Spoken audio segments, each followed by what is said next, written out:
Bonjour à tous, aujourd'hui nous nous retrouvons pour le nettoyage et la remise en état de ceci, un panneau lumineux de nom de rue.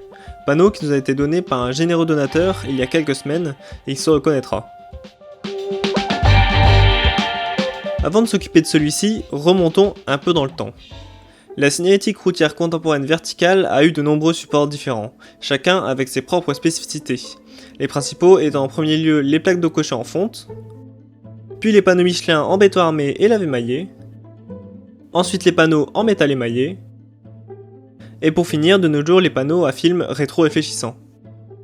A l'exception du dernier, tous ces supports partagent la spécificité d'avoir un système de rétro-réfléchissement basique ou inexistant, le rétro-réfléchissement étant le fait pour une surface de renvoyer la lumière qui lui est mise. C'est ce qui permet par exemple de voir les panneaux la nuit lorsque l'on roule avec les phares allumés. La visibilité de la signalétique avant la mise en place des films a donc toujours été un défi important, surtout pour la sécurité routière. Afin de pallier à ce souci et aussi pour donner un côté moderne, voire futuriste aux installations de signalisation, de nombreux types d'équipements vont être dotés d'un éclairage intégré via des lampes à incandescence ou des tubes fluorescents. Tout va y passer, allant du plot lumineux au sol à la balise de rond-point, tout en passant par la signalisation verticale classique telle que certains panneaux stop ou encore céder le passage. De nos jours, la Belgique est encore très friande de cette signalisation, notamment sur ses autoroutes avec des panneaux lumineux directionnels massifs. En France, cette mode fait partie du passé et la présence de cette signalisation lumineuse devient extrêmement rare. Chaque année, de plus en plus de ces anciens équipements étant retirés des routes, remplacés par les panneaux rétro-réfléchissants et les panneaux à diode LED. C'est dans cette veine de la signalisation lumineuse que certaines villes ont installé il y a quelques décennies des panneaux lumineux de nom de rue. Bien qu'ici l'objectif était avant tout décoratif, ainsi que pour donner un style moderne, futuriste à la ville en question. Hélas, en raison du besoin en maintenance et du coût de fonctionnement, nombre de ces panneaux ont fini hors service et bien souvent remplacés par des panneaux de nom de rue classiques, ou tout simplement abandonnés sur leur support. Voilà donc l'origine de ce panneau de nom de rue lumineux que nous venons de recevoir au Cierré. Il vient de la ville de Malakoff à Paris, il est composé d'un cadre en aluminium, de deux plaques translucides en plastique comportant le logo de la ville de Malakoff ainsi que le nom de l'avenue sur laquelle le panneau était installé, de deux tubes fluorescents, de deux starters et d'un transformateur qui semble dater des années 90, le panneau aurait donc été fabriqué à cette époque. Comme vous pouvez le constater, il est en sale état, des décennies dehors ainsi qu'un petit tour dans une benne suite à son démontage l'ont fortement sali, les deux tubes à l'intérieur sont cassés ainsi que l'une des plaques qui est fêlée. Le projet ici est donc de faire une remise en état et en fonctionnement composée d'un nettoyage complet, ainsi que le remplacement des deux tubes et l'installation d'une prise domestique afin de pouvoir l'allumer. On commence donc par le retrait des bouts de verre, puis le démontage des néons. Suite à cela, ce sont les starters qu'il faut retirer. Ce sont des modèles de la marque Mazda, ancienne marque française qui appartient désormais à Philips. On en vient au tour du transformateur, les vis sont un peu grippées, donc un petit coup de WD-40 s'impose. Voilà, les vis partent toutes seules désormais, on peut retirer le transfo. Pour retirer la couche de saleté en surface, une brosse à dents peut faire l'affaire. Elle permet de gratter partout avec une précision importante. Une fois fait, le transfo retrouve un peu de sa blancheur, les autres traces étant trop incrustées pour les retirer sans endommager la pièce.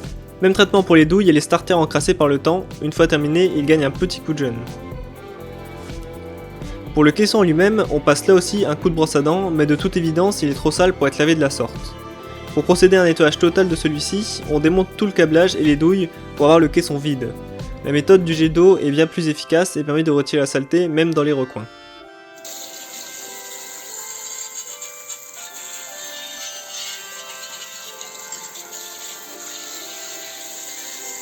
On applique le même traitement aux deux plaques en plastique.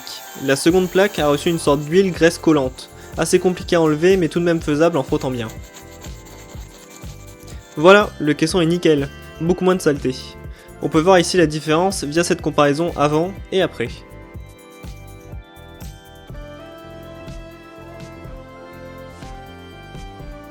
Les plaques ont elles aussi retrouvé de leur superbe, sans cette couche de poussière et de graisse. Les deux ensembles rendent vraiment bien, là encore, un avant-après pour comparer.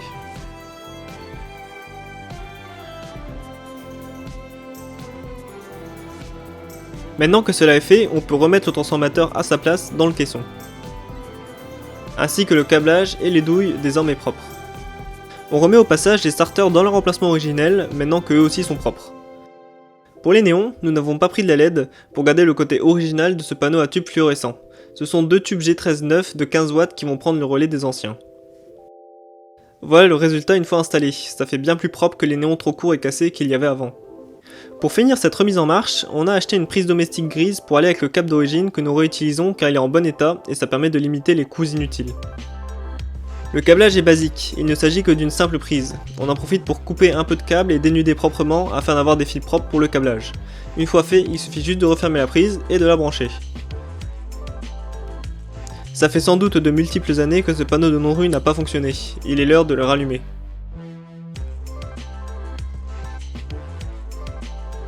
C'est chose faite, les deux néons fonctionnent et le panneau s'est rallumé sans souci.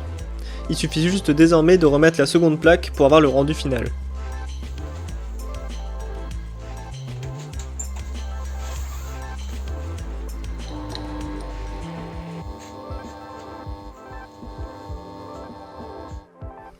Voilà, c'est fait, le panneau est entièrement nettoyé et fonctionnel.